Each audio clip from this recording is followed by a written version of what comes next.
Assalamualaikum warahmatullahi wabarakatuh. Yang terhormat kepada dosen pengampu mata kuliah Manajemen Koperasi dan Usaha Kecil, Ibu Rismita, izinkan kami memperkenalkan diri. Kami dari kelompok 7 yang beranggotakan saya sendiri, Dwi Linda Oktaviani dengan NIM 2310101128 dan rekan saya.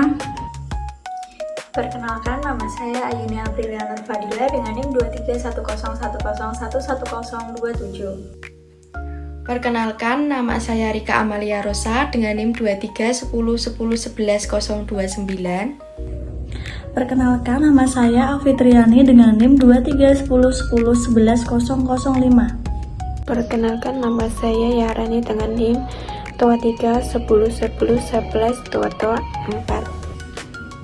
Pada kesempatan kali ini, kami akan memaparkan hasil analisis kami mengenai perkembangan koperasi di Indonesia dan seluruh dunia.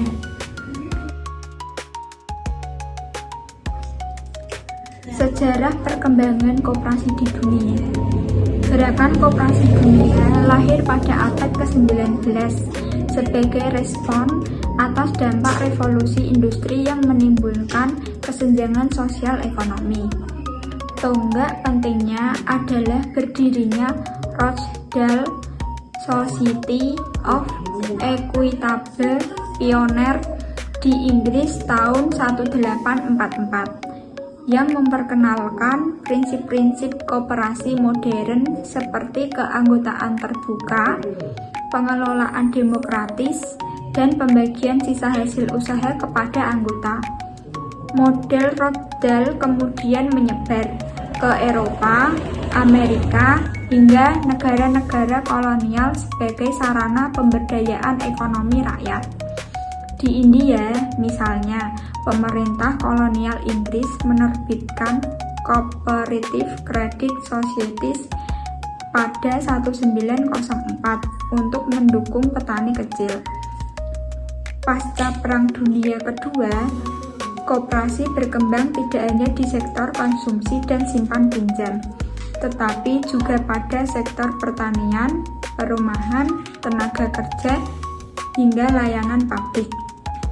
Saat ini, koperasi menghadapi tantangan kolaborasi, modernisasi, dan digitalisasi, namun tetap dipandang sebagai alternatif ekonomi berlandasan solidaritas dan demokratif.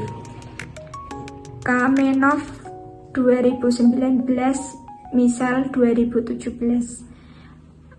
Referensinya dari Kamenov 2019, Imperial Cooperative Experiment and Global Market Capitalist, Journal of Global History 144465.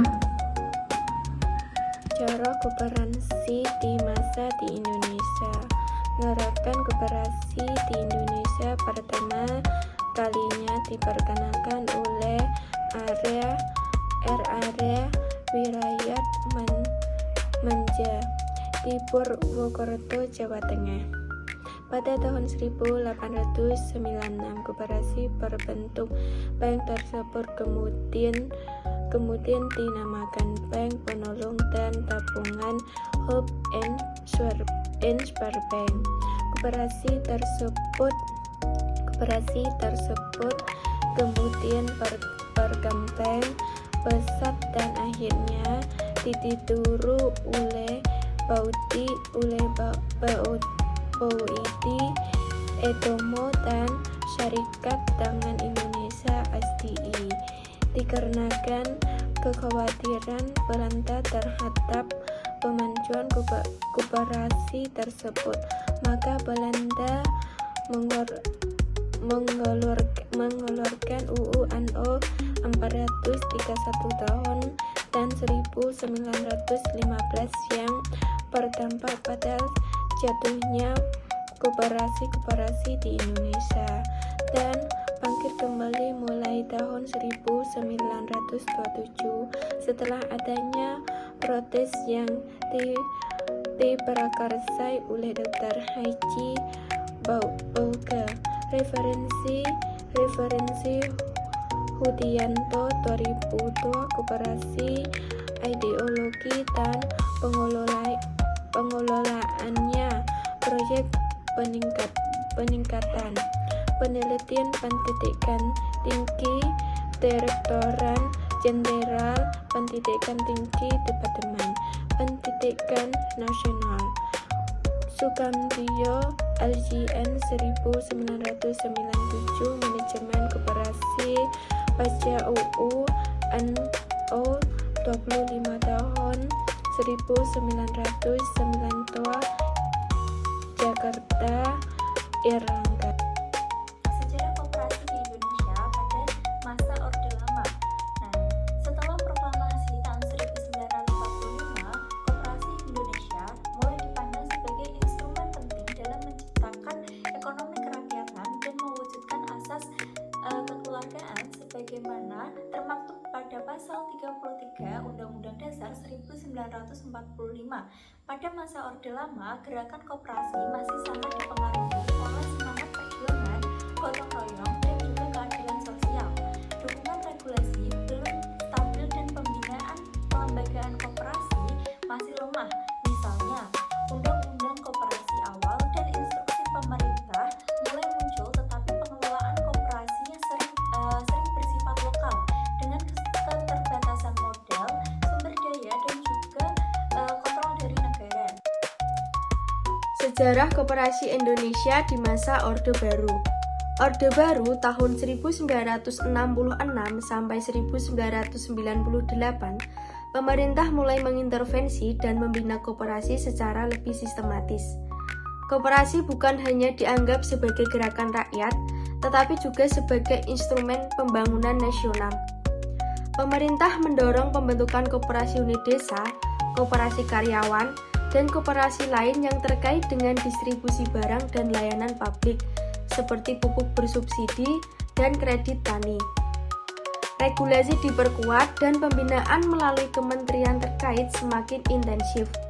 Namun demikian, meski kuantitas koperasi meningkat, banyak koperasi yang keberadaannya lebih sebagai alat politik atau proyek pemerintah, bukan organisasi ekonomi yang mandiri, demokratis, atau profesional dalam manajemen.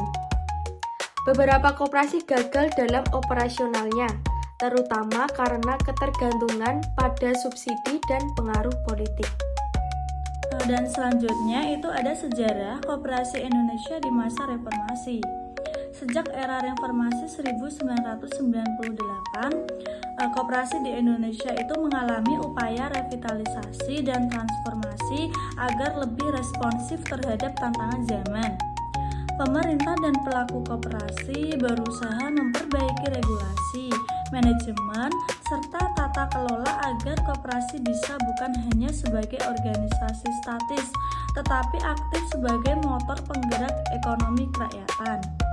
Adapun beberapa perubahan penting pada masa itu diantaranya itu ada perbaikan tata kelola atau good governance dan digitalisasi.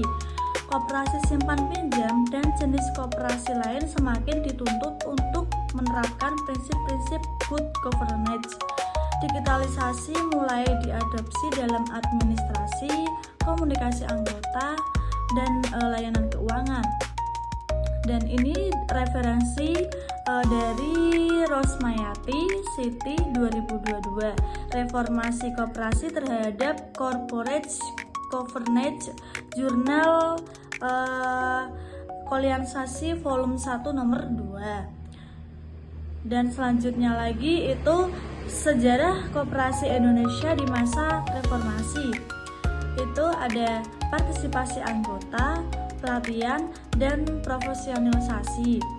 Kesadaran pentingnya pelatihan atau diklat pendidikan koperasi dan partisipasi anggota itu meningkat. Misalnya, penelitian pada koperasi syariah menunjukkan bahwa partisipasi anggota dan diklat berpengaruh positif terhadap keberhasilan koperasi. Dan selanjutnya, peran koperasi dalam pemberdayaan UMKM.